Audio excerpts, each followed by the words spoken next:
প্রধান কর্ত্রী পালিয়ে গেলেন প্রতিবেশীর বাড়িতে। সেটি আমি বলছি না, বলছি যে তার কার্যবলী, তার যে স্বভাব, সেটি হচ্ছে যে সে মাঠ পর্যায়ে কর্মীদের মারমুখী অবস্থায় রেখে পালিয়ে গেলেন।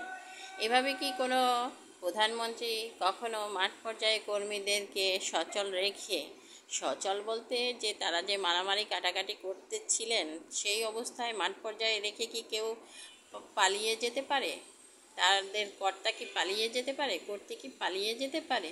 তাহলে তো তাদের যে সিসি ফুটেজগুলো, তারা তো নিরাপদে চলে যেতে পারতো। তারা তো এত মারমুখী পরিবেশে থাকতে পারতেন না। তো এই যে তার যে নিজের স্বার্থ তিনি ঠিকই দেখলেন, প্রতিবেশীর স্বার্থ ঠিকই দেখলেন, কিন্তু তার মাঠ পর্যায়ে কর্মীদেরকে বাঁচাতে চাইলেন না। এটি দেখে অনেক কিছু শিক্ষণীয় আছে। অবশ্যই কর্মীদের এ বিষয়ে সতর্ক থেকে